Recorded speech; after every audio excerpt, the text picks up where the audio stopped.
rule of law programs. That's the focus tonight. Rule of law is a way of saying that you're ruled not by a president or a king or a monarch or an oligarchy. You're ruled by the law. The law rules all. We need to ensure the rule of law. We're a nation of laws. So the law is king. So that means whoever controls the law actually rules all. And because of that, rule of law programs exist to rule the rule of law and establish blob control over every aspect of society, from the constitutionality of legislative laws to the constitutionality of executive branch decisions and policy changes, to whether you can hire and fire people, to whether or not the president or prime minister of a country will be arrested on corruption charges, true or untrue, whether or not an election will be recognized. And so there is a race to control the court systems and control the judges and control the prosecutors. But it really started in a big way with Brazil.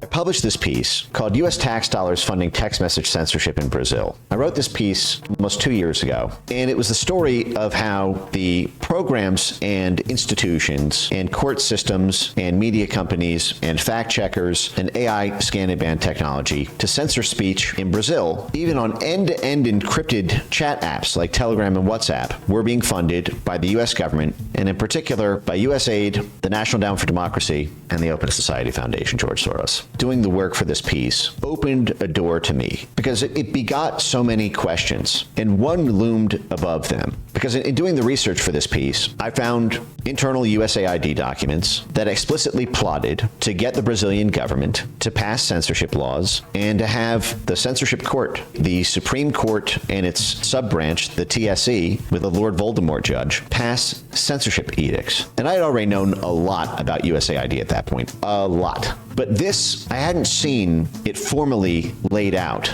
And I thought, they can do that? Because you hear a lot about civil society strengthening, capacity building assets in the media, capacity building assets in the unions, capacity building assets in the universities. This is stock and trade. We've been doing that since the 1948 Italian election. We did that in Honduras and Guatemala. We did that in the CIA operations behind the Iron Curtain in the 20th century. We did that in the Arab Spring. We did that in the color revolutions of the aughts and the 2010s. But capacity building assets in the judiciary? That to me was shocking when I first saw it, because the judiciary, by its very nature, is not allowed to be a capacity-built asset of somebody else. Do you understand what I'm saying? Media can be partisan. Unions can be partisan. Universities should not be partisan. They're 501c3s. But everyone knows, they are, and they're sort of allowed to be. Doesn't mean that you should qualify for government funds if that's not what the people voted for, but everyone sort of understands. That's kind of the free market of ideas being expressed through the institutions. Judges, you can capacity build judges. Judges are supposed to be impartial, totally impartial. Justice is supposed to be blind. The very portrait of Lady Justice, a sword in one hand, a scale in the other, and a blindfold on. The scales, that she weighs things. The sword recognizes that she has the power to kill. The judges, the courts, are the only entity that are authorized to kill you. The police can't just kill you. The military can't just kill you. Another person can't just kill you, because that would be illegal, and they themselves would be punished by the courts. But the courts are the only ones who are authorized to kill you. But the whole linchpin is that justice is supposed to be blind. That's why we trust her with the sword, because she is blind. So that set me down a path of saying, how the fuck is USAID authorized to do this? Which quickly led me to judicial reform. This judicial reform capacity, it turns out, it's basically in USAID's charter. This is from the New York Times, December 2014. This is right after the Zunzuneo scandal broke, and everyone thought, holy shit, USAID built a CIA Twitter in Cuba. They said the funds were earmarked for humanitarian relief in Pakistan, but they ran through Cayman Islands banks and engaged two subcontractors to set up a CIA Twitter in Cuba, try to fool the Cuban government to say that it was by the Cubans for the Cubans when it was sponsored by USAID, in order to activate an Arab Spring in Cuba, a Cuban Spring, and create smart mobs to radicalize people to take to the streets. And so the New York Times riffed on the disaster of this program. This is December 2014 in the New York Times. There's a world of difference between American foreign assistance programs that openly support democratic development and the type of clandestine operations aimed at regime change that USAID has been running under the guise of democracy promotion programs. Now, this is really interesting, actually, they say. USAID was created in 1961 to help the U.S. win the hearts and minds of citizens, so getting them to like us by bribing them, giving them money. Through civic action, economic aid, and humanitarian assistance.